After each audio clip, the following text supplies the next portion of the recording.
aí, né? Eu tô gostando. Ele tá até mais arrumado, eu não sabia que ia apresentar. Vai aqui, né? Aí, certo? Aí esses 5 grupos, esses 5 livros, fazem parte do segundo grupo, que é o grupo do Antilegomenas. Esse nome é complicado, né? Porque não é português. Mas é tipo, esse Antilegomenas são livros que, assim, eles foram inicialmente considerados canônicos, foram reconhecidos como canônicos, como inspirados por Deus, mas que no decorrer da história, em algum momento, por um motivo ou outro, eles foram questionados, certo? Por exemplo, nós falamos semana passada de Cantares, né? Que em algum momento ele foi questionado por causa do seu conteúdo. Teve também Esther, teve Provérbios, Eclesiastes, Ezequiel. Em alguns momentos da história eles foram questionados, certo? Só que terminaram por ser de fato reconhecidamente canônicos, certo? E aí, a gente poderia entrar nos motivos pelos quais eles foram, cada um, questionados, mas isso é bem extenso, né? E eu paro a aula todinha. Mas, se vocês quiserem se aprofundar, tem aqueles livros lá de referência, certo? Essa contestação. E um ponto importante que a gente precisa lembrar é que essa contestação foi apenas posterior, ou seja, existiam os livros, a comunidade de Israel já utilizava eles, tipo, como escritura mesmo, já reconhecia eles como escritura, só que muito tempo depois eles foram sendo questionados, debatidos, certo? Mas no final, de fato, foram reconhecidamente vistos e reconhecidamente reconhecidos como canônicos, certo? A gente já mencionou algum deles aqui, né? Cantares por causa do seu conteúdo, Eclesiastes por causa da visão ceticista, né, debaixo do sol. Isto é porque dizem, não aparece o nome de Deus em Esther, então não pode o livro ser de Deus, não aparece o nome de Deus. Esse argumento. Ezequiel, o argumento era de que ele ia contra a lei de Moisés. Alguns interpretavam dessa forma, mas depois viram que não faz sentido. E de Provérbios é tipo, é um argumento bem assim, bem mais ou menos, né? Porque eles dizem que ele se contradiz, tipo, em um lugar ele diz que, por exemplo, o sábio busca sabedoria, o tolo não segue a sabedoria, aí diz, isso é uma contradição, tipo essas coisas assim, né?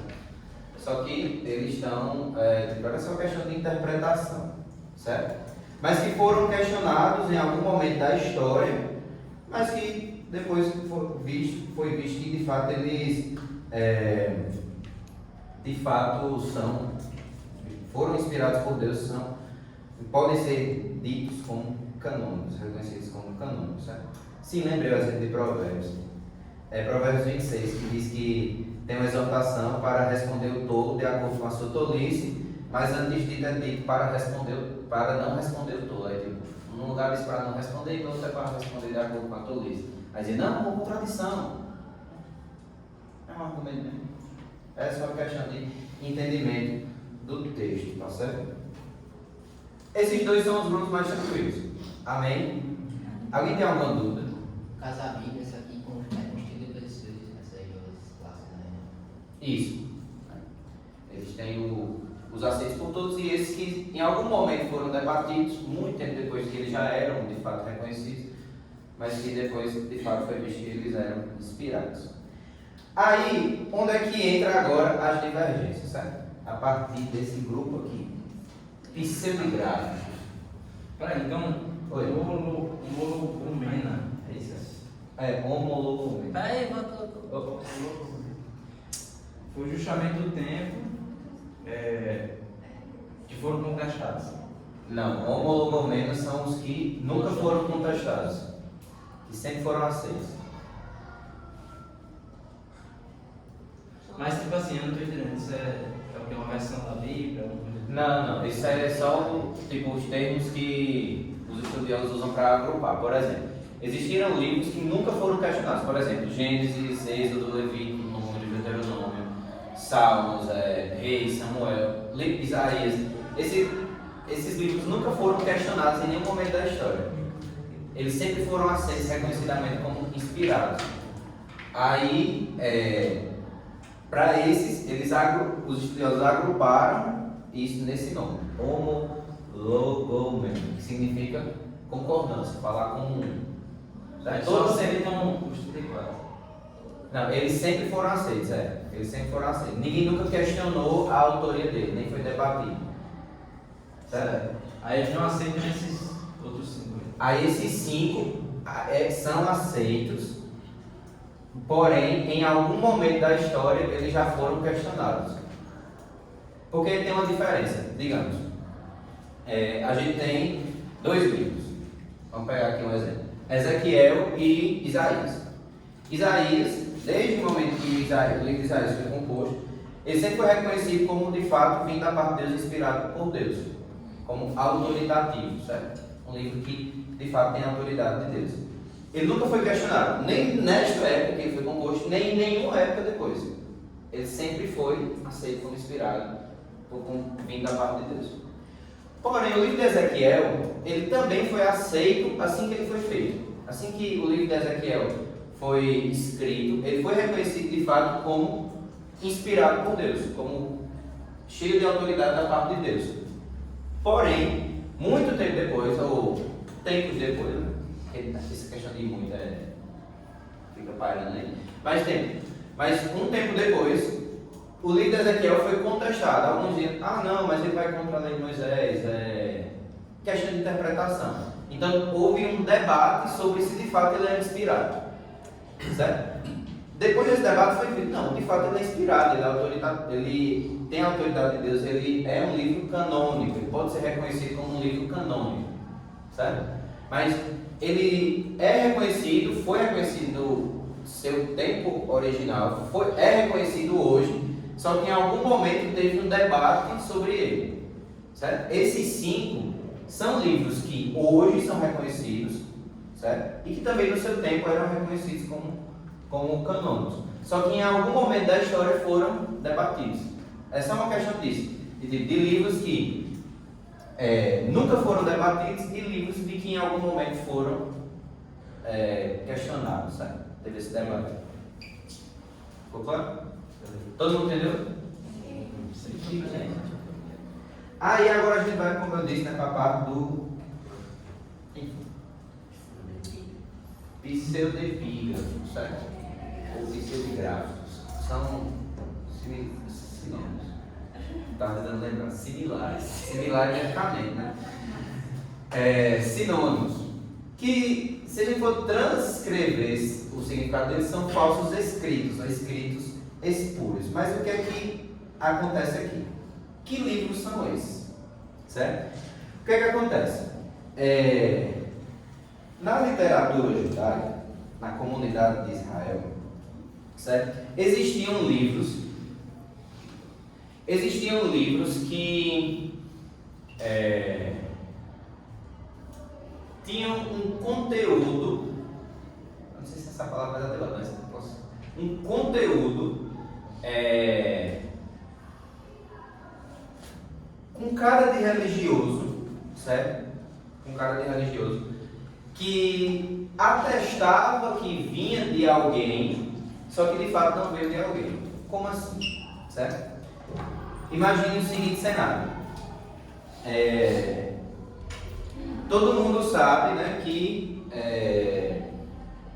tem lá o livro de Isaías. Tá bom? Livro de Isaías. Também.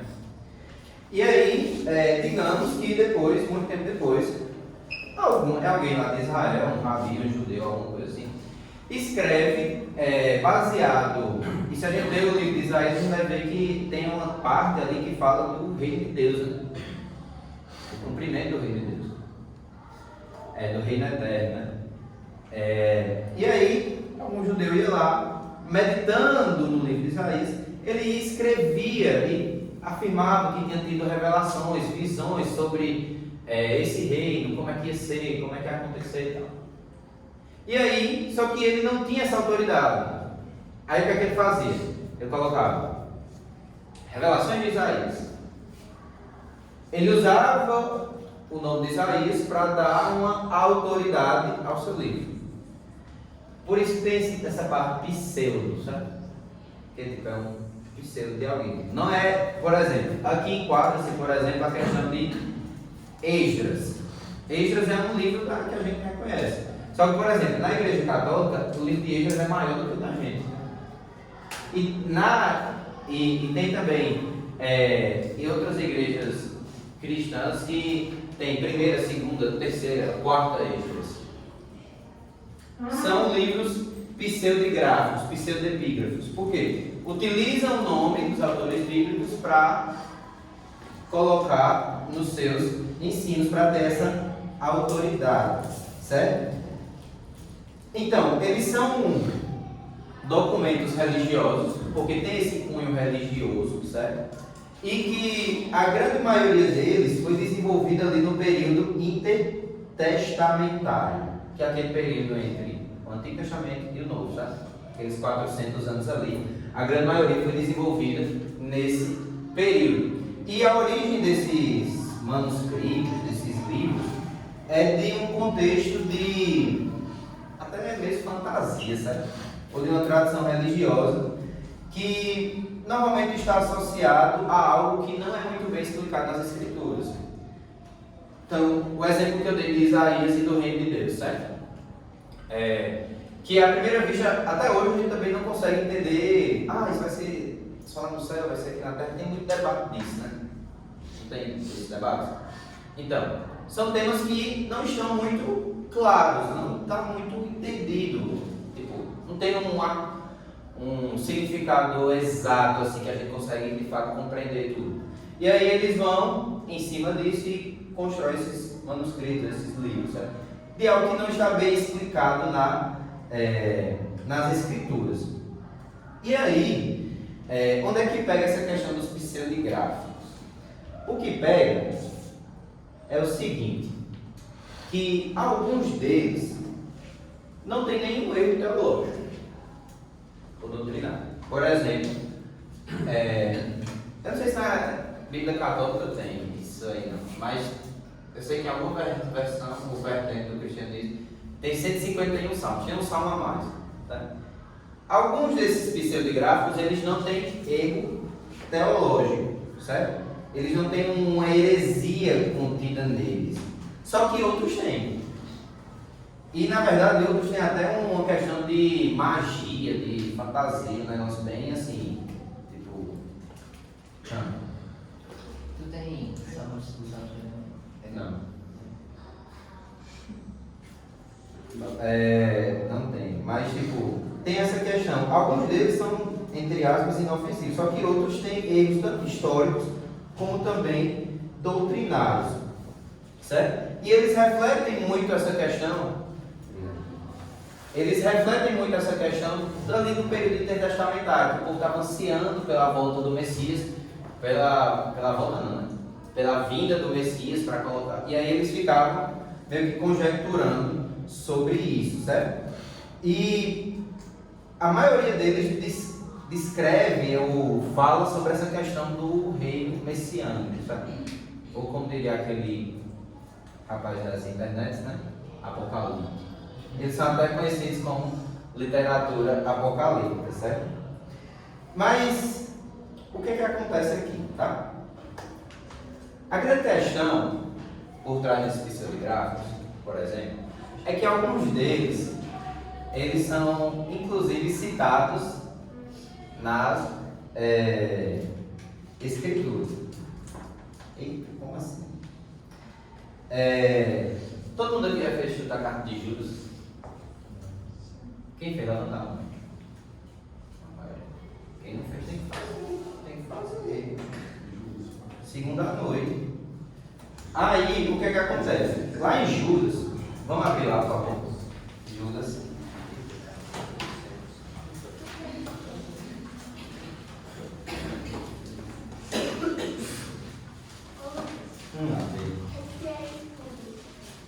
Espúrio.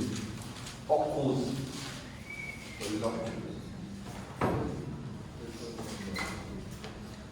Espúrio é isso, né? Mas eu sempre entendi. Espúrio é de falsa autoria. espúrio. Falsa autoria. Isso que é Apocalipse. Não genuíno, né? Não genuíno. Hipoteticamente falando.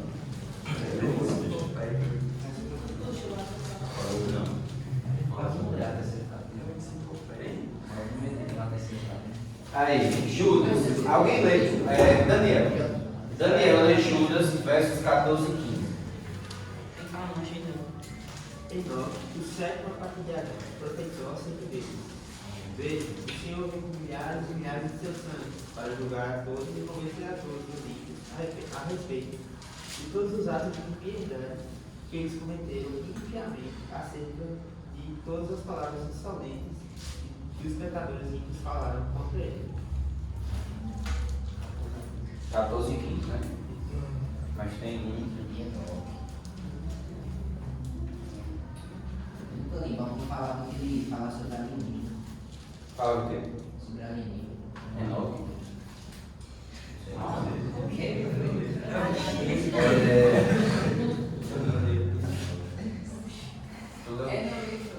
Judas 14. Enoque, né? Enoque. Todo mundo ficou, o que é que tem sobre a lineagem da Bíblia? É nos livros apócrifos. Pronto, Judas aqui, Judas 14 e 15, ele está fazendo menção a um livro pseudográfico, certo? E a gente precisa lembrar. Que livro é esse? Primeiro Enoque, certo? Só que não é a questão de Judas. Perceba que Judas, ele não fala, por exemplo, que ele não usa aqueles termos, né? Como está escrito, assim diz a Escritura, certo? Ele não usa esses termos para se referir a primeiro Enoque, tá certo? Ele faz menção ao livro para dar base ao argumento que ele está utilizando aqui, certo? Mas isso não torna o livro inspirado, autoritativo, canônico, certo? Isso não torna. Inclusive, a menção de Judas a esse livro foi um dos motivos porque teve muito debate sobre, a gente vai ver isso na parte do Novo Testamento, se o livro de Judas poderia ser aceito ou não, certo? Justamente por causa dessa menção que ele faz aqui. Mas isso precisa ter um ponto importante sobre os pseudográficos. O fato deles não serem autoritativos, canônicos, não significa que tudo que está neles é mentira. Isso é um ponto que a gente precisa prestar atenção. Esses livros não são inspirados por Deus, certo? Eles não foram inspirados por Deus. Eles não têm a autoridade que a Escritura tem. Porém, isso não significa que tudo o que está nele, todo o conteúdo do livro é errado. Isso é um ponto que a gente precisa estar sempre atento. Sobre a questão da verdade, certo? A verdade ela é verdade. Deus falou a verdade. Eu vou ver isso no slide. Não. Mentira. Mas enfim. A verdade, Deus falou a verdade através de um jumento. Vocês lembram desse episódio? Que episódio é esse? Balaão, exatamente. E Balaão era profeta de Deus? Era profeta, não sou do Senhor. Ele era um falso profeta, né? E Judas vai falar dele, né, aqui na carta. Eu lembro disso. Quem fez Judas mais recentemente? Mas Judas vai falar dele. Versículo 11. Versículo 11, exatamente. Caíram no erro de Balaão, né? Que Balaão era falso profeta. Mas o ponto é o seguinte: Deus usou o falso profeta, Deus deu um jumento para falar a verdade. Então quer dizer que pode ter alguma verdade nesses livros? Pode. Peraí, mas nesse de Judas que a gente deu, qual o erro? Não, no de Judas não é o erro. É só porque o livro, um pseudográfico, foi citado por Judas. Mas não significa que porque foi citado por Judas, que está na Bíblia, significa que esse Mas pseudográfico... qual foi o livro citado por Judas? Primeiro Enoque. Primeiro Enoque. Certo? E aqui entra a questão do pseudográfico, certo? Porque esse pseudográfico primeiro Enoque, ele só tem o nome de Enoque. Mas ele não foi escrito por Enoque. Está entendendo agora a questão do pseudográfico? Ele colocou palavras na boca, não, foi isso. Tipo isso, associar aquele livro a Enoque. Tá entendendo? Mas. Enoque ele foi Traduzido. não sei dizer essa palavra. A Enoque Ele foi trasladado, arrebatado. E aí esse livro diz que foi escrito após ele ter sido arrebatado, esse livro primeiro Enoque. Mas não há evidências que isso possa existir, porque após o episódio que ele foi transladado, não existe mais registros bíblicos sobre o que Enoque fez depois de ser transladado. Então, por isso que esse livro é um pseudográfico, um pseudopígrafo. Ele é um livro apócrifo, na verdade. Então, vocês vão entender o que é.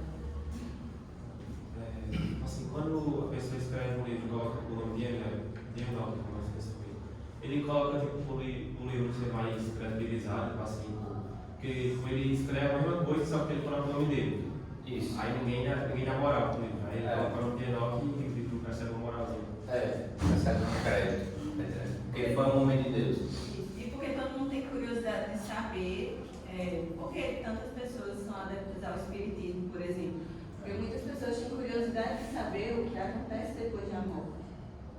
E aí vem nessa falsa religião, um modo de eles conseguirem saber o que acontece depois da morte, como é que a pessoa se sentiu depois da morte. Então, se todo mundo tem essa curiosidade, por isso que tem essa curiosidade de saber o que é que Enoque disse depois de ser arrebatado. Mas essa curiosidade. É nesse sentido. Então, mas a mera menção por parte de um autor do Novo Testamento ou de outros autores não torna aquele livro canônico, certo? Esse é o ponto dos pseudográficos. E tem outra coisa importante. Então, nem tudo que está lá é mentira, é errado. Podem ter verdades. Só que não necessariamente por ter verdades, aquele livro foi inspirado por Deus. Tá certo? E tem um segundo ponto que merece atenção. Porque, eu não sei se vocês têm muito contato com pessoas católicas, mas estes pseudográficos são os chamados apócrifos da Igreja Católica. Mas está dizendo que não é. Oi? Não são os nossos, porque tipo, às vezes o que acontece? Por exemplo, você está conversando com um católico. Não, mas é porque é complicado. Não, é complicado, vai falar a verdade. Por exemplo, você está conversando com um católico. Aí o católico usa o termo apócrifos. Você vai entender os livros adicionais que a Igreja Católica tem. Certo? Certo? Não? Mas então, o que são apócrifos para a gente? São esses livros adicionais que a Igreja Católica tem. Que a Igreja Católica tem e a gente não tem. E a gente não tem, certo? São os 7 a mais lá deles. São os nossos apócrifos, que a gente considera como apócrifos. Tá? Só que para a Igreja Católica, estes livros são inspirados, é o que eles chamam de, como é o nome? Deuterocanônicos. Certo? Deuterocanônicos. Vou falar heresia lá na frente.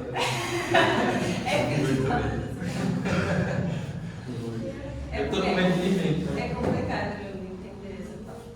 Deuterocanônicos. Certo? Para os católicos, o que a gente chama de apócrifo são os deuterocanônicos. Aí quando um católico está falando de apócrifo, eles não estão falando deuterocanônicos para eles. Para eles, certo? Só que quando ele está falando de apócrifo, ele não está falando destes livros. O católico, quando ele fala apócrifo, ele está falando destes pseudográficos aqui. Certo. Tá certo? Então é só para a gente ter isso em mente, por quê? Às vezes a gente pode estar conversando com um católico e aí a gente pensa, eita, ele também tem livros apócrifos, então ele também considera aqueles livros lá dele a mais apócrifos. Só que não é assim que a Igreja Católica Romana pensa, certo? Então é só uma questão de importância para a gente não pensar que tipo é a mesma coisa, certo? Porque o que é apócrifo? Aí a gente vai para... Depende do referencial. Não, mas aqui está a lista dos pseudográficos, a lista, certo, dos pseudográficos. Existem outros, só que Norman Geisler traz esse daí no livro dele. Tem livro dos Jubileus, Carta de Aristeias, primeiro livro de Adão e Eva, Martírio de Isaías, primeiro e segundo Enoque, Testamento dos Dois Patriarcas, Oráculo Sibilino, Assunção de Moisés, Segunda e Terceira Baruque. Aí preste atenção. Segunda e Terceira Baruque entra nesse grupo de pseudográfico. Mas o primeiro Baruque está lá na Igreja Católica como deuterocanônico, Que é pra gente. que é pra gente apócrifo. Peraí. Vamos lá. Deuterocanônico. Lucas, no caso, eles chamam deuterocanônicos, eles mesmos chamam assim por esse nome. É, Deuterocanônico significa canonizado depois. canonizado depois, isso foi reconhecido depois. Né? Por exemplo, É só uma questão de terminologia. É isso, cara. Os livros apócrifos considerados por nós, por eles, abarcam todos que nós consideramos, exceto os 7. Pronto, é só isso. Que são os 7 considerados deuterocanônicos. É só pensar assim, na nossa Bíblia tem 56, na Mais Bíblia sete. Católica tem 56 mais 7. Não, Ó, acho que é 38. o Antigo Testamento, certo? O Antigo Testamento nosso Eu sei que era só. tem 39 livros, né? Isso é o Antigo Testamento, certo? Nossa. Protestante. 39 livros. No católico tem 46.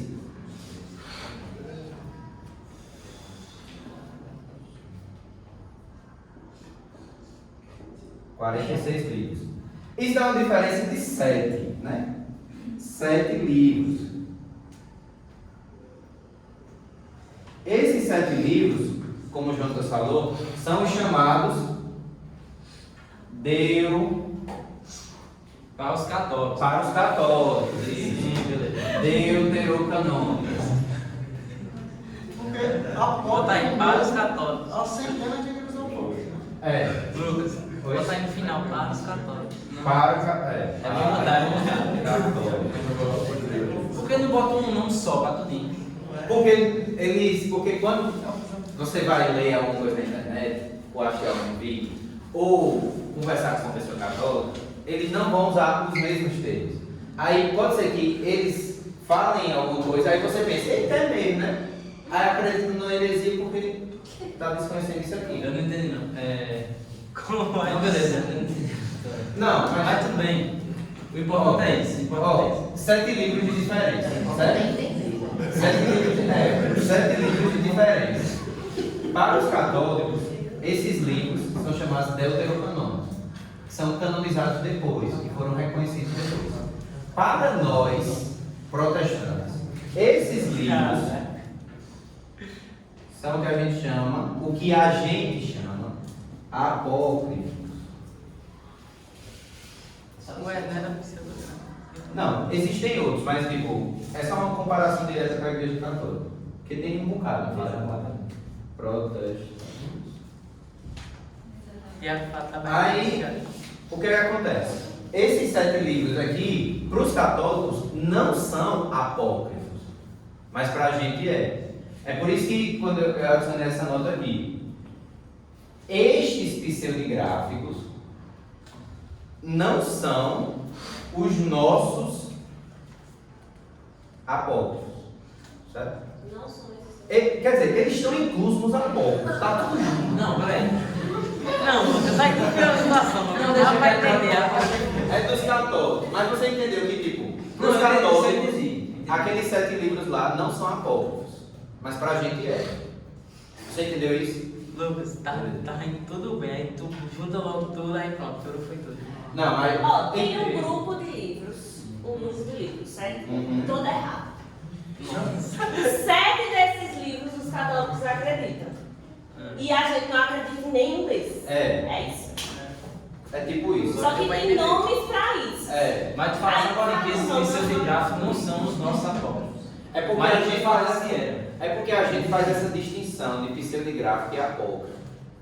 Quando você, tipo, estiver estudando, você vai encontrar essa distinção. Aí, tipo, a gente está trazendo assim, pode parecer confuso? Pode.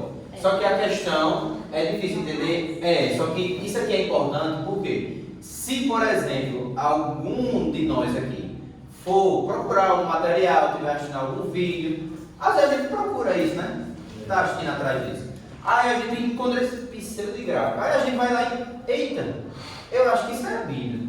Eita, será que não é? Aí a gente começa a ter essas dúvidas, certo? Aí para evitar isso, a gente está trazendo aqui essa distinção, essa diferença entre pseudográfico e apócrifo, ela existe, certo? A questão é que para os católicos, aqueles 7 livrinhos lá não são apócrifos, mas para a gente é, tá? Tem muitos livros que Tem são apócrifos para os católicos. Isso. E pra gente também. Só que é como ela e Tem mais que 7 para eles. que são apócrifos. Para eles tem muito mais. Lá tem muitos. É como o Jonathan disse, livros apócrifos tem uma quantidade enorme. Só que o que acontece? A Igreja Católica aceita 7. Então é melhor tirar a Bíblia da gente e botar uma opção para eles. Esse é muito conceitual. Tiago. Porque é como se os apócrifos para ele fosse a maioria dos livros que a gente lê, tá ligado? Não. Tiago. Entendeu? Pseudográficos são livros falsos. Livros que não são aceitos no trono. Entendeu? Aí 7 deles são aceitos pela Igreja Católica. São os pra gente considerados como apócrifos. Entendeu? Não, isso ele falou, tá ligado? Não, é só isso. É. Tipo, eles também têm os 39 livros que a gente tem. Só que eles têm esses 7 a mais. Tá entendendo? Obrigado. Entendeu? Certo. Lucas, tá bem na hora que eu tô com. Vai lá, Pedro. Fala aí, Pedro. Vai lá. Então quer dizer que isso tudo que tá explicando é os apócrifos, só que tipo, tem separação. É basicamente isso? É tipo isso, tipo isso. Pseudográfico. Pseudográfico também seria apócrifo. Ao pé da Mas é letra. só uma divisão. É dos uma apócrifos. divisão que acontece, né? Certo? Mas aí surge outra dúvida, esses pseudográficos tem no livro católico? Tipo, eles são o que tem ou não? Não, tem não. No caso, esses pseudográficos são considerados apócrifos por causa da falsa autoria deles. Peraí, então se não tem no catolicismo, tem onde? Peraí. É Por exemplo, eu acho que tem na. Na Bíblia satânica. Não, mas eu acho que na igreja cristã oriental, eu acho que tem. Também Esse- tem ensino filosofia. Eu vi que tem uma versão lá, uma linha assim, do cristianismo que tem tipo 80 livros na Bíblia. Tem um livro lá que eu não sabia nem que existia. Mas Acho que é a igreja da Etiópia. acho que é lá pela África. Mas tem esses 80 Ô, livros. Lucas, Oi. assim, tem quantas Bíblias? Tipo, Diferente, né? porque Essa- eu não sabia, eu só sabia que existia essa, que é a nossa, e a da Igreja Católica. Sim. Tipo, eu não sei se existe outra por fora, não.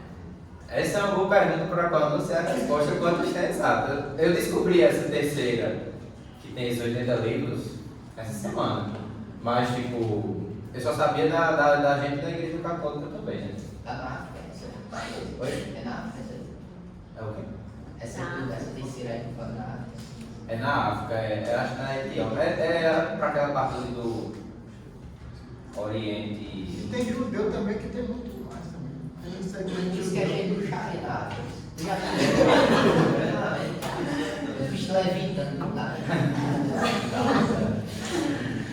Mas, enfim, tem essa distinção, certo? Mas aí entra agora no próximo, são os apócrifos. Aí aqui, esse termo é familiar para todo mundo. Apócrifo, certo? O que é que acontece nos apócrifos? A principal diferença, aí entra essa questão de apócrifo e pseudográfico.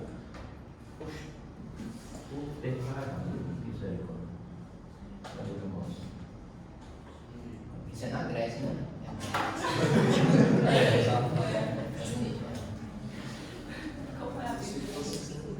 Ó, a principal diferença de apócrifo e pseudográfico é que o pseudográfico eles são rejeitados por protestante e por católico. Peraí, esses apócrifos aí são os nossos. Calma. Esses livros aqui, pseudográficos, eles são rejeitados pelos católicos e por nós. Certo? Esses livros são rejeitados pelos católicos e por nós. Só que existem os apócrifos, que são livros que são aceitos pelos católicos e rejeitados por nós. Que são os deuterocanônicos. Isso, exatamente. Tá Por que certo? não botou logo deuterocanônico ali? Porque apócrifo é mais conhecido. Deuterocanônico. Quem conhecia Deuterocanônico? Mas tipo, tem essa questão. Os livros apócrifos eles são aceitos por alguns. Aí, em suma, o que acontece? Esses livros, que a gente vai ver agora, eles são aceitos pela Igreja Católica Romana e são rejeitados pelos protestantes, certo? E judeus. Esses judeus aqui são os judeus, tipo, no sentido lá da época de Jesus e tal, certo? Históricos, tá? Mas a gente precisa entender essa questão de apócrifo, certo? Porque, novamente, isso aqui é mais útil para policiar vocês, para vocês terem essa questão da distinção de Deus. Porque o significado desses apócrifos mudou no decorrer do tempo. Então vamos lá. Na parte clássica, certo? Aí, não era isso. Esse termo era para apócrifo, era usado para descrever algo oculto, algo difícil de entender, certo? Isso é o significado clássico dele. Mais tarde, essa palavra foi usada para falar de algo esotérico. Vocês que já estudaram a primeira carta de João, lembram do gnosticismo? Que tinha lá a questão dos iniciados, que tipo, existia um conhecimento de Deus que só era disponível, acessível para algumas pessoas, alguns indivíduos que eram elevados, evoluídos. Vocês lembram disso no gnosticismo? Pronto. Nesse tempo aqui, esse termo apócrifo passou a ser usado para falar destes livros, destes manuscritos esotéricos, que era disponível apenas para esses iniciados, tá certo? Apenas para esses mais evoluídos. Aí um pouco mais à frente. Oi.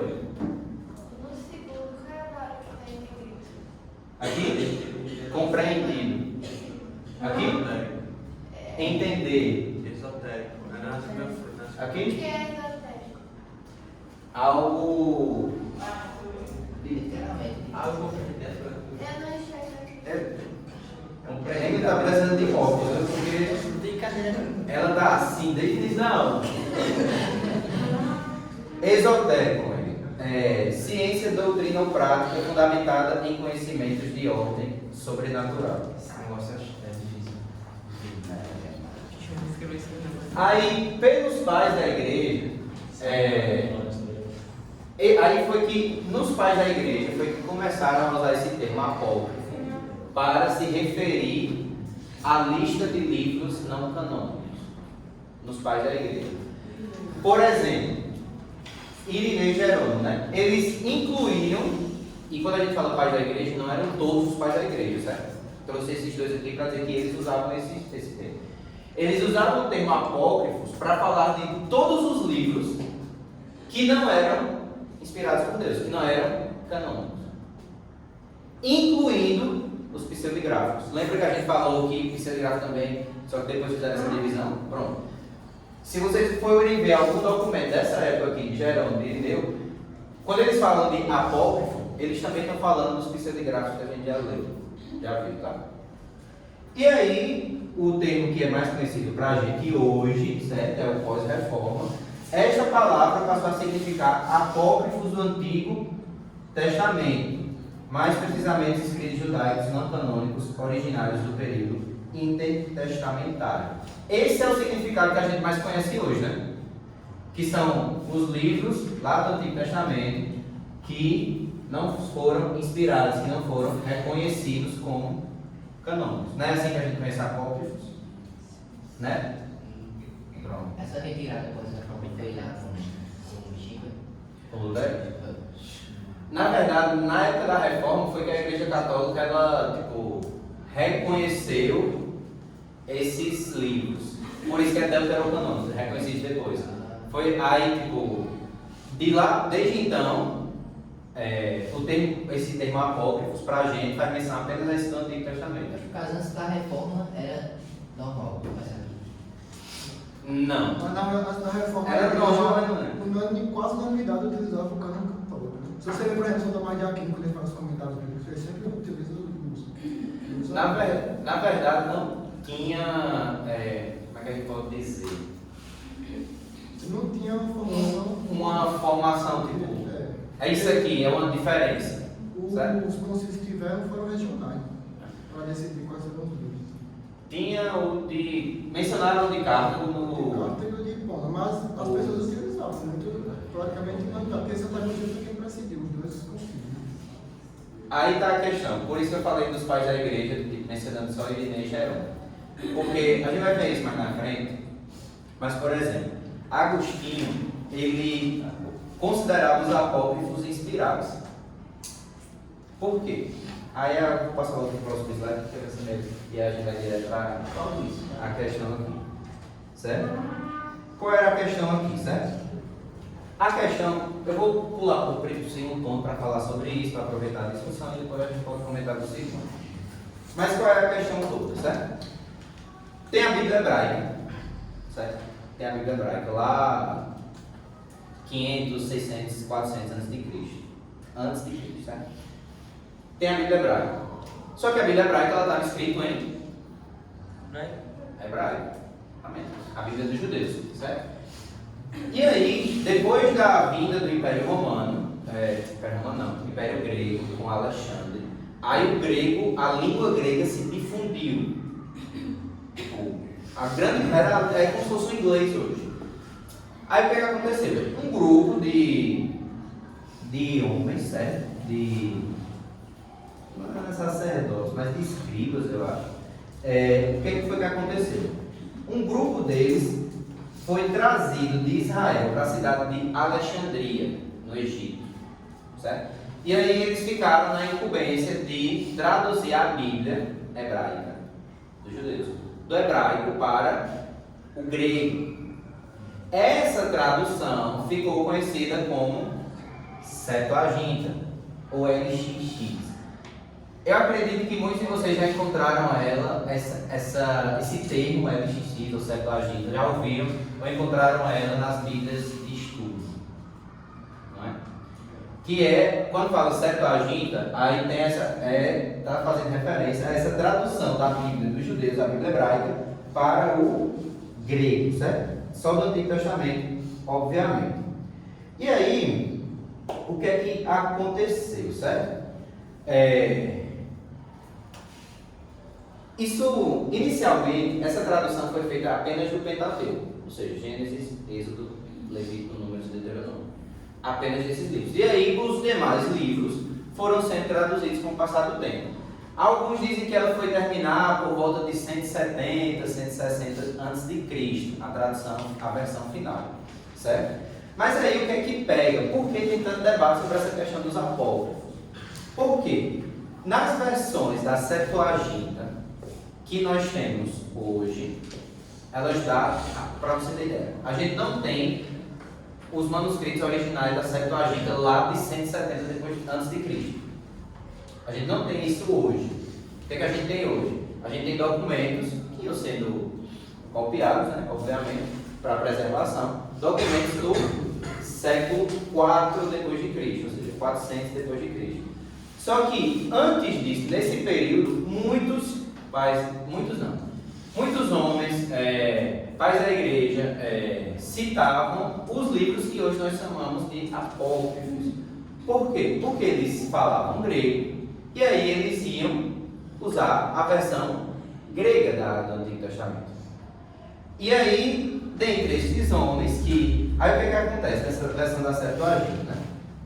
O que acontece é o seguinte, que essa tradução do hebraico para o grego, acredita-se que nessa tradução adicionaram-se outros livros fora os que estavam na Bíblia hebraica. Então, a Bíblia hebraica, ela tem os 39 livros que a gente tem do Antigo Testamento protestante. Ela tem os 39. Nunca foi dominado entre os judeus, não dá para dizer que foi. Não, tem Não teve. data, informações históricas a gente viu o Flávio José semana passada, ele falando dos 24 livros. Mas José é depois, né? Não, mas ele é do século I. José depois de Cristo. Não, mas ele é o que ele chama de contemporâneo, né? Século I.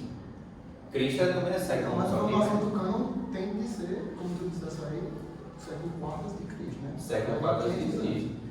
Mas aí, tipo, é o documento que a gente tem daquela época reconhecendo isso. Mas não necessariamente quer dizer que ele foi fechado naquela época. Porque assim, Flávio José, pelo menos se você perceber na história secular, ele não é muito confiável pelo fato de ele ser muito romantizar muito o judaísmo. Por exemplo, você vê ele escrever um livro, uma história, onde ele literalmente conta um cara que ele vai pisando nas outras traduções e vai dizer que o judaísmo é assim de tudo, é perfeito, entendeu?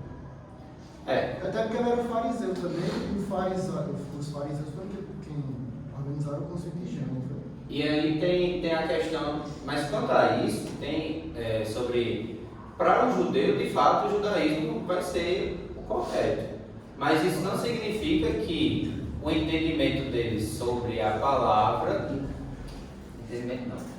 o conhecimento deles de que, de fato, eles receberam aqueles oráculos de Deus esteja equivocado. E um ponto que é importante também nessa discussão é que, se de fato não havia isso, essa definição do cânon na época de Jesus, e se, digamos, tinha divergência sobre isso, por que o próprio Jesus não falou sobre isso? Ele não falou que tinha um cânon, mas tem uma passagem, e a gente vai ver ela hoje ainda, que eu deixei como conclusão porque, para mim, foi o que trouxe, assim, a questão do ponto final, assim, de onde é que a gente pode ter certeza sobre isso. Que Jesus, ele vai mencionar, de fato, desde o início da lei do Antigo Testamento, da Bíblia, até o final, e ele vai mostrar que, e através dessa menção dele, ele vai dizer que a Bíblia que ele usava era a Bíblia que os judeus tinham naquela época. Mas, tipo, se eu gosto do passagem também já vi um cara falando que essa passagem lá que ele cita, tipo, como se fossem os grupos de texto, né? Que se referenciam às profecias messiânicas, não sei isso, não é nem isso nessa passagem, é a passagem que ele fala de Abel a Zacarias. Vamos abrir lá. Aqui, eu coloquei aqui. Lucas 11. Olha isso aqui.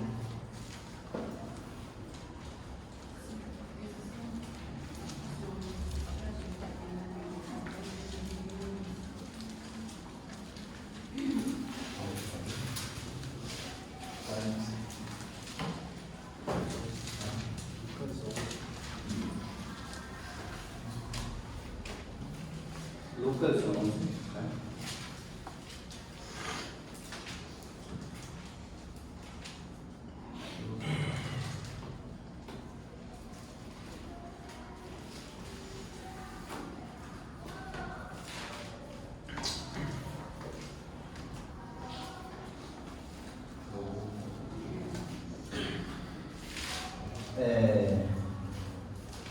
Verso 48.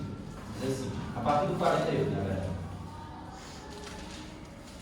Assim, são testemunhas que aprovam com cumplicidade as obras dos pais de vocês, porque eles mataram os profetas e também edificaram túmulos para eles. Por isso, também disse a sabedoria de Deus: mandarei para eles profetas e apóstolos, e a alguns deles matarão e a outros perseguirão, para que desta geração se peçam contas do sangue dos profetas, derramado desde a fundação do mundo, desde o sangue de Abel até o sangue de Zacarias, que foi assassinado entre o altar e o santuário. Sim, eu afirmo a vocês que se pedirão contas a esta geração. Jesus está falando aqui contra os escribas, contra os fariseus, contra os mestres da lei, certo? E aí ele fala, no verso 50, né, de que, falando sobre o assassinato dos profetas desde a fundação do mundo. 51. Verso 50, final do 50. 51. Derramamento desde a fundação do mundo, final do verso 50. E aí no verso 51 ele fala, desde o sangue de Abel até o sangue de Zacarias. E aí, esse ponto sobre, é importante é um ponto bastante interessante, porque Jesus ele sempre usou as escrituras em seu ministério, seja para dar base ao seu ensino, seja para Vocês conseguem acreditar? Eita, já? Não, você consegue acreditar? Acho que não, mano. Não? Não, porque eu pensei que era mais cedo.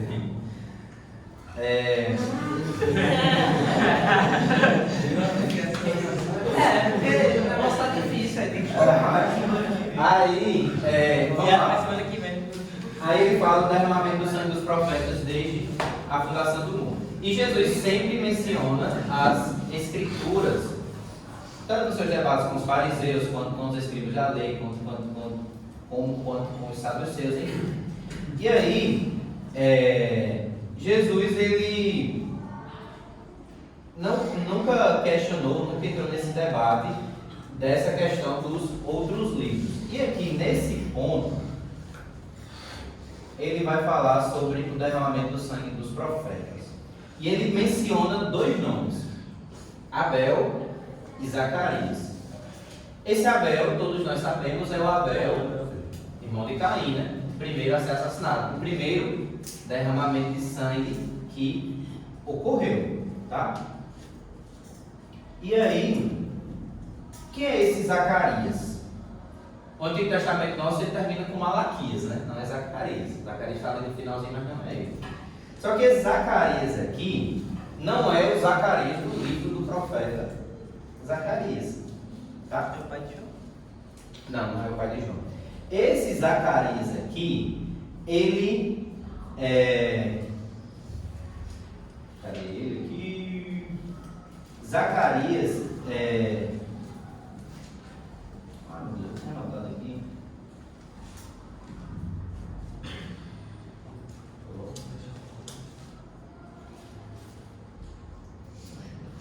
Esse Zacarias ele é um sacerdote que ele é morto, como Jesus disse, entre o templo e o altar. Certo?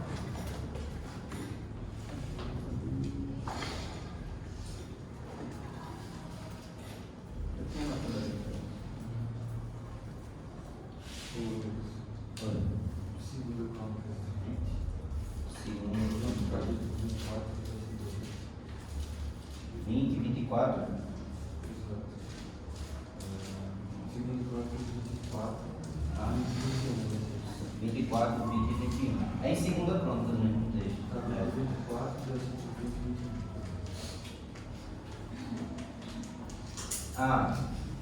Se eu não me engano é esse mesmo.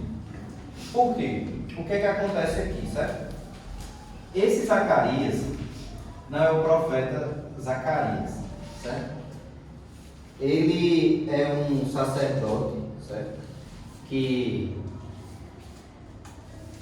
foi levantado por Deus, ele estava lá. E aí, ele é morto entre o altar. Só que a morte de Zacarias ela é descrita em 2 Crônicas. Mas por que Jesus fala então de Abel a Zacarias? Por que não fala de Abel a Malaquias? Isso é porque o final da Bíblia hebraica ela termina com 2 Crônicas. Ela termina com 2 Crônicas, ela não termina em Malaquias. Na verdade, essa ordem que a gente tem dos livros, ela foi herdada justamente da Septuaginta, certo? Essa ordem de livros, de terminar com Malaquias, terminar com os profetas. Mas a Bíblia hebraica, ela termina em Crônicas, 2 Crônicas. E quando Jesus, então, ele menciona do derramamento do sangue dos profetas levantado por Deus, desde a fundação do mundo, aí ele fala, desde a fundação do mundo, quando? Desde Abel, foi o primeiro, até Zacarias, ele está dizendo o quê? Desde o início da lei até o final da lei.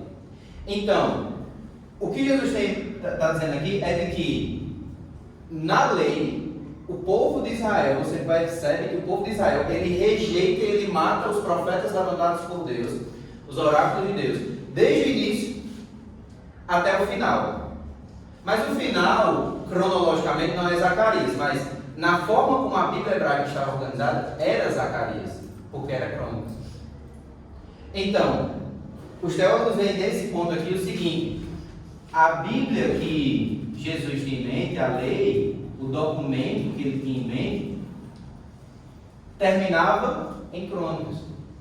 E era justamente na Bíblia hebraica que terminava, que tinha os 22/24, porque às vezes a organização dos livros é diferente dependendo da fonte.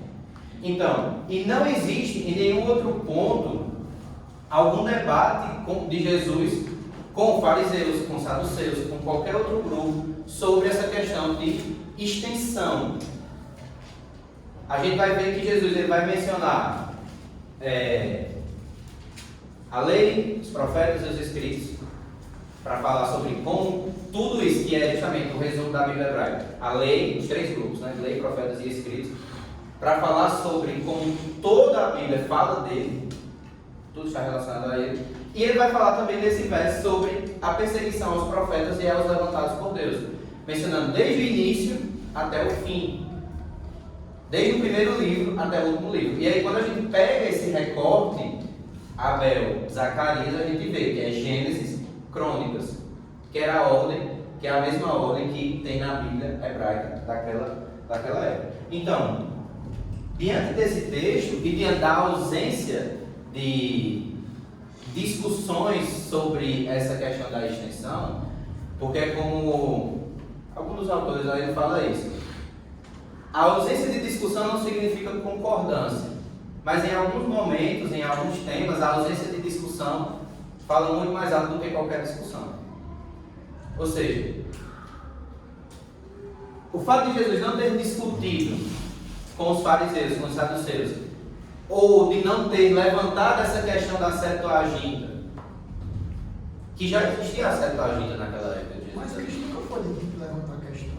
Quando ele fala lá em João sobre comer o corpo de Deus, os judeus escandalizaram. Mas ele não levantou a questão se era substancialmente ou realmente o corpo dele ou. Mas ali, eu acredito que os discípulos dele não entenderam aquilo como literal. Não, mas a questão é que ele nunca se preocupou em explicar as coisas, em debater por isso com os judeus ou com o que. Mas se a gente não está falando, ele diz que depois o Espírito esclareceria, e o Espírito de fato esclareceu isso aos discípulos. Só que nessa questão aqui é de o que é que a lei afirma sobre ele. O que é a lei de Deus? Esse é o ponto.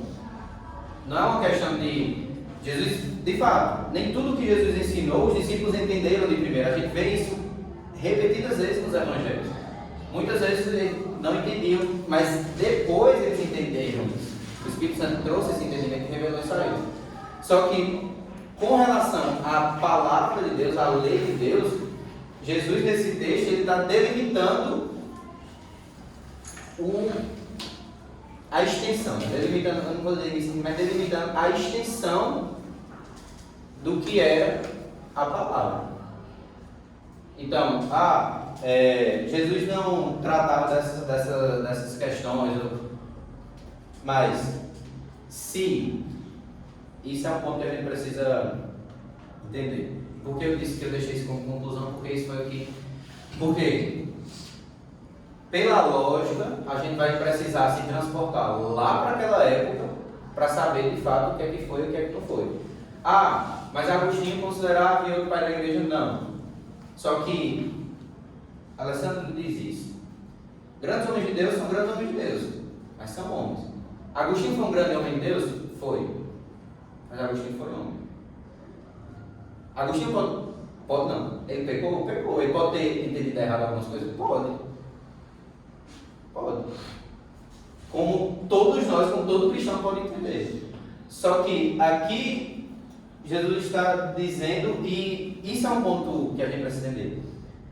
Se de fato os judeus estavam considerando algo errado com relação à própria Escritura, com certeza Jesus iria falar algo sobre isso. Pode ser que ele não falasse algo sobre isso, mas ele citou muitos textos das Escrituras.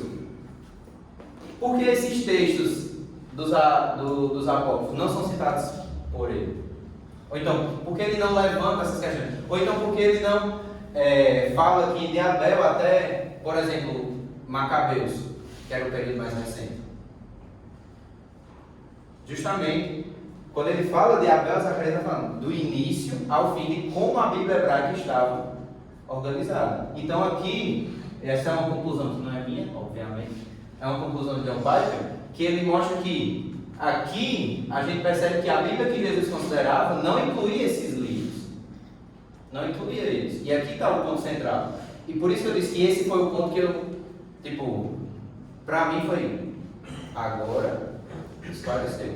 Porque de fato, se eu for para uma literatura, se eu for para um livro, alguém vai dizer isso. Se eu for para outro autor vai dizer isso. Se eu for para outro autor vai dizer isso. Mas quando o pai Pedro trouxe esse argumento, eu fiquei... Por quê? Qual era a Bíblia que Jesus tinha? Qual era a Bíblia que ele usava? Esse é o ponto. E quando ele faz essa menção, e ele fala da lei dos profetas dos escritos, ele faz essa menção a Abel e a Zacarias, ele está colocando uma limitação ali. E aí ele está mostrando que, de fato, a Bíblia que ele considerava não incluía esses apócrifos. E perceba, eu não estou entrando nem no argumento das heresias que estão nesses apócrifos. A gente está entrando no argumento apenas histórico do que Jesus e dos judeus da sua época, né, consideravam. Certo? Então, essa era a conclusão, na verdade. Mas a gente melhor ter trazido logo isso, porque isso foi o ponto que trouxe para mim essa clareza, né?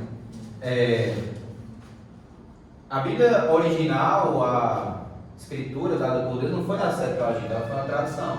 E nessa tradução, por mais rica e bem feita que ela tenha sido, pode ter havido erros. A gente também não tem como afirmar que de fato tinham todos esses livros. Tem alguns, Norman Geisler cita que, por exemplo, a Septuaginta tem 11 livros a mais do que a hebraica, 11 ou 12, dependendo da contagem. Mas a Igreja Católica só aceita 7. E os outros 4 que estavam na Septuaginta e não foram inclusos? Por que não foram considerados se era para seguir a Septuaginta? O próprio Jerônimo, que traduziu da versão grega da Septuaginta para o latim, que foi a Vulgata, quando ele pelo que eu entendi, ele traduziu tudo inicialmente, só que depois, em um determinado momento da sua vida, ele foi para Israel para se dedicar ao estudo do hebraico, para se dedicar ao estudo das línguas originais, e lá ele produziu uma segunda versão, onde ele disse, a Bíblia hebraica, que os judeus consideram que são esses, no caso 24, né, que são esses 39 da gente, são esses 39 livros. Só que existem esses outros que estão na Septuaginta, que podem ter algum valor, que de fato, a gente não sabe nada do período intertestamentário. A grande ânsia dos judeus do tempo de Jesus por causa do Messias se explica muito por causa do que acontece nesse período, da revolta dos Macabeus, que está tudo registrado no livro dos Macabeus. Tem valor histórico? Tem. Pode ter alguma verdade? Pode. Só que isso não significa que ele é de fato inspirado. E aí Jerônimo fala disso, ele diz, estes livros aqui, eles são livros, eu estou adaptando, tá? Parafraseando o que ele diz, extras. Mas eles não foram vistos como em pé de igualdade com a Escritura. Certo? E dos pais da igreja, o que mais, e isso até é um argumento usado pelos católicos, de que Agostinho considerou a Septuaginta, ele considerava os apócrifos, nos concílios que ele presidiu em Hipona, Cartago, a igreja não falou nada sobre essa questão dos apócrifos, foi dizendo, está certo. Só que o que a gente observa é que Jesus não considerava esses apócrifos como escritura, os apóstolos não consideravam esses apócrifos como escritura, e que a visão de que eles são escritura, até pelo próprio conteúdo deles, que tem erros doutrinários, é um equívoco que Agostinho cometeu. Sabe? Jerônimo discordava dele. E até Norman Geisler ele disse que provavelmente Agostinho pode ter tido essa visão porque ele era contemporâneo de Jerônimo. Jerônimo concordava, só que tinha algumas coisas que eles discordavam. Enfim, tem história da igreja para fazer no curso de Teologia Básica que vai explicar melhor essa questão. Mas o ponto aqui é que eles podiam até estar na versão grega, na Septuaginta, eles podiam estar na versão latina, na Vulgata, né, que foi a tradução por Jerônimo, mas eles não estavam na hebraica, na versão que os judeus, que Jesus, que os apóstolos utilizaram. E os apóstolos usaram a Septuaginta? Sim, mas eles nunca igualaram estes livros da Septuaginta. Você não vai encontrar nenhuma menção destes livros como escritura, assim como você encontra em outros textos. Mas por que eles usaram a Septuaginta? Porque eles estavam indo pregar o Evangelho na região romana, que falava majoritariamente grego, e tinha uma Bíblia, uma tradução da Bíblia hebraica para o grego. Então, era muito mais conveniente usar a Septuaginta. Por exemplo, quando os fundadores da SEB vieram aqui para o Nordeste, eles não iam pregar com certeza com a Bíblia em inglês, né? Provavelmente eles iam com a Bíblia em português. Tanto é que eles passaram tempo, não foi? Aprendendo a língua antes. Então, eles tinham essa Bíblia em grego. Então, eles usavam essa Bíblia em grego, os apóstolos.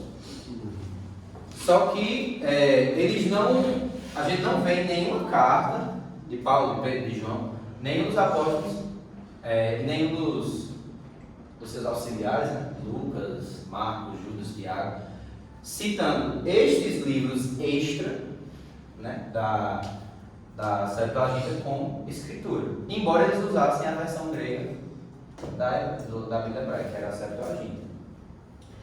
E tem um outro ponto também que lança luz nessa discussão, que é essa questão do cânon, né, que alguns dizem que tinha dois cânones, o cânon palestino, né, que era essa Bíblia hebraica, e tinha o cânon alexandrino, que era essa da Septuaginta. E aí alguns argumentam a favor, outros argumentam contra, mas aí tem uma daquelas referências, que era a questão de aquele livro de Roger Beckwith, ele destaca o seguinte, aqui, sobre a questão dos dois cânones, certo?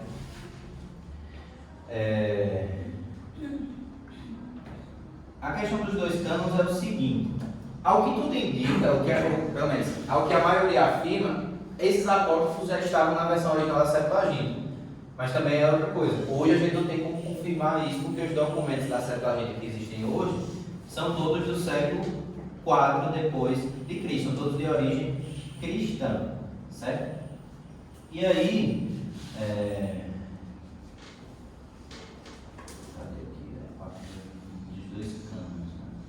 tem essa questão da distinção, certo? De que as versões da Septuaginta, que são os códices, tem três principais, mas eu não lembro o nome. Mas tem as versões da Septuaginta, certo? E aí neles, alguns têm um dos livros apócrifos, outros têm 4, outros têm 2. Então, mas nenhum tem os 7 que a igreja, uma só versão, tem os 7 que a igreja católica diz, certo? Então, se eles estavam desde o início lá, por que os outros? Por que foram tirados? Tem esse ponto inicial. Um outro ponto que... A Septuaginta também tem os apócrifos dentro. A versão que a gente tem acesso hoje tem. Certo. Que é a de hoje. A mais antiga que tem é do século IV depois de Cristo. O que a maioria dos estudiosos eles afirmam é que na versão original, que é lá de 1 a.C., ou seja, 500 anos antes, tinha esse apócrifo. Mas a gente não tem como ter certeza, porque a gente não tem esses manuscritos originais de como foi de fato que a Septuaginta ficou formada. Certo? Essa questão. E aí, alguns argumentam isso, né, dos dois cânones, que é o cânon palestino, lá hebraico, ou o cânon alexandrino, que foi na Septuaginta, certo? E aí, alguns argumentam que esse cânon alexandrino, a gente não tem como provar que de fato ele existiu. Alguns vão argumentar nessa linha. Eu não tenho conhecimento suficiente para dizer nem que existiu nem que não existiu, certo? Mas o que eu posso trazer é os argumentos que alguns dizem que existiu um segundo cânon e outros vão dizer que não tinha esse cânon alexandrino. Só que o ponto era, por que a Septuaginta, que foi escrita com base no cânon palestino na Bíblia hebraica, inseriu esses livros originalmente? Ou será que isso foi sendo acrescido depois? Eles argumentam dessa forma, sabe? Mas, sobre essa questão dos apócrifos, Provavelmente foi inserido, né? Porque ele foi traduzido do hebraico. sim, mas se eles se basearam no hebraico, por que eles consideraram esses livros, tá entendendo? Ou se isso foi depois, só depois que surgiu, tá entendendo? Um pouco isso. Mas o ponto que, assim, é interessante, que para mim foi muito importante nessa questão da extensão do cânon, foi dessa questão, como a gente viu da Bíblia hebraica que Jesus usava, certo?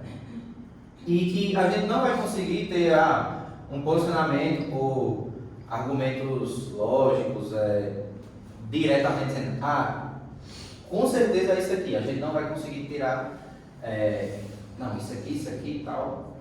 A gente vai precisar, em algum momento, a gente vai precisar descansar e confiar em que Deus que inspirou, ele também preservou essa...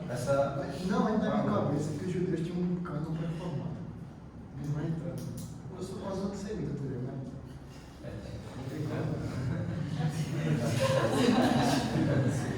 Mas... Tá bom, ele tá dando a cabeça. Tá dando a cabeça. Mas essa parte do... Assim, eu fiquei confuso por umas 2 semanas do que é que tem tanta coisa que tinha. Porque, como eu disse no início, é muita coisa para realizar aqui, mas quando eu acredito que isso é um dom que Deus deu a John Piper, dele explicar coisas difíceis de forma clara. Aí quando ele fala disso, mas enfim. Aqui tem os argumentos normalmente encontrados nessa discussão dos apócrifos, certo? A gente já está pensando no Novo Testamento, mas a gente já falou daquela questão de Judas. Os documentos da Septuaginta, uso pelos pais da igreja, principalmente Agostinho, eles vão citar aqui. A ausência de concílios que reconhecem a inspiração dos apócrifos. Aqui é um ponto que eles destacam sobre o que Jonas falou, né? Agostinho presidiu esses concílios e tal, e ele era a favor dos apócrifos, então... Só que em nenhum momento teve esse concílio batendo especificamente, tipo, o tema principal do concílio era esse. Porque não era um concílio ecumênico, né? Era regional. Direcionado à igreja da região. E tinha também a questão, por exemplo, do concílio de Hipona, que ele estava destinado a ver a questão da divindade de Cristo, né? Então, esses temas secundários... Aí, esse é o ponto, de que nós, como protestantes, argumentamos muito. Não, de Trento não, o concílio de Trento foi em 1500 e pouco. Aí, esse concílio de Trento foi quando a Igreja Católica, de fato, disse, isso aqui. De fato, foi o de Nicéia, foi? Da divindade de Cristo? Foi o de Nicéia, foi que é a música do credo. Aí, no concílio de Trento, que já foi em 1500 e pouco, foi que a Igreja Católica, 1546, foi que a Igreja Católica foi, esses 7 livros aqui são inspirados, por isso que eles são deuterocanônicos, reconhecidos depois, certo? Só que isso aqui já foi no período pós-reforma, já tinha tido a questão de Lutero, que também cometeu alguns equívocos com relação à parte da extensão. A gente vai ver no Novo Testamento, certo? Que era o cânon do Novo Testamento, aí Lutero cometeu uns equívocos. E esse movimento foi contra a reforma, porque depois de Lutero, depois da reforma protestante, a Igreja Católica, que tinha muita força, ela perdeu toda essa força. Então, muitos acreditam, e eu acredito também, que essa inclusão desses livros apócrifos foi foi justamente para a Igreja Católica tentar recuperar essas coisas que ela perdeu. Porque uma das coisas que a Igreja Católica crê, nós não cremos, por exemplo, na questão do purgatório. E nesses livros apócrifos, eles atestam a existência do purgatório. Então, a Igreja Católica apresentou esses livros na Bíblia para que eles pudessem confirmar essa ideia. Dessa literatura apocalíptica. Inclusive, até hoje, os judeus, eles oram para os mortos.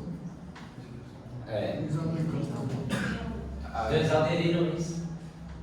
Não, eles não aderiram ao purgatório, mas eles acrescentaram esses livros Para dar base para essa crença deles. Então, não é que o purgatório surgiu em 1546, essa ideia do purgatório. Mas já vinha antes com os judeus. Já vinha antes com os judeus. nessas literaturas apocalípticas, dos quais os apócrifos fazem parte. Só que aí nesses 7 livros, eu não lembro exatamente qual deles, avaliza essa questão do purgatório. Que fala com os mortos. Do purgatório, da oração pelos mortos, da salvação por obras, né, por dar esmolas, essas Então, coisas. essas ideias católicas, né, elas são confirmadas e avalizadas por esses livros. E por isso que a Igreja Católica acrescentou, para ser um movimento contra a reforma, para voltar a ganhar a força que ela tinha antes da reforma protestante. E aí, tem essa questão do concílio, e perceba, toda essa discussão que a gente tinha feito até 5 minutos atrás, tinha sido sem nem entrar naquele mérito das evidências de canonicidade, né? De conformidade, de veracidade doutrinária. A gente não tinha entrado em nenhum desses pontos. Mas como Beatriz falou, esses livros, eles têm erros doutrinários. Aí como é que em um ponto tem essa questão do purgatório, só que depois a gente vê na Bíblia que Deus diz que depois da morte segue-se o juízo. E aí é céu e inferno. Isso é uma contradição. Isso é uma contradição. Ou seja, O seio de Abraão. não, mas aí já é tipo, já é o juiz, né? Ele já está ali, tipo, não tem como ele do seio de Abraão ir para o inferno, né? Ou ir do inferno para o seio de Abraão. Não quero polemizar mais não, mas isso é polemizar a coisa do purgatório, porque a coisa do purgatório não é. Você vai pro purgatório porque você já está salvo, né? Eu sei. É como seria, você morre em salvação, mas não em estado de graça, que eles chamam, né? Então você vai para o purgatório para expurgar os seus pecados, para você ficar santo e aí você vai ao céu. Você não tem como ir para o purgatório para o inferno. Mas, Vai ser depois do juízo também. mas tipo, Mas aí, mas essa questão aí de expurgar os pecados é tipo, como é que você recebe perdão de pecados, tipo, e não perdoa tudo? Porque se você ainda tem pecados para ser expurgado, tem alguma limitação aí nessa... Perdão não foi 100%. Isso mesmo falam que tem que perdoar. Você perdoa quando Eles a mesmos pessoa falam que tem que perdoar. E as pessoas que ficam aqui na terra é que vão, tipo, fazer as obras para que esses pecados da pessoa que está lá sejam expurgados. E a Igreja Católica é muito mercenária, né? Porque essas Que era a missas questão das que tem, independências. essas missas que tem foi uma forma de recuperar o dinheiro que eles perderam das indulgências, porque tem missa de 7 dias, missa de 30 dias, missa de 1 ano. Todas as missas são pagas, né? Para expurgar o pecado Para expurgar o do pecado. pessoal que está Então a lá. Igreja Católica queria ganhar dinheiro. Aí, ou seja, a gente ficou, tipo, sem... Quando a gente vai entrar na questão doutrinária, aí é que a gente vai ver que não tem como ter essa... Esse mix, sabe? Vinícius dizendo que é a Igreja Católica para ganhar dinheiro. Não é mentira que Ele falou. Amém, amém. Vamos lá, porque eu acho que senão os pais de vocês não... Vamos orar para a gente terminar. Senhor nosso Deus, nós te louvamos, Senhor, e te agradecemos por mais uma manhã.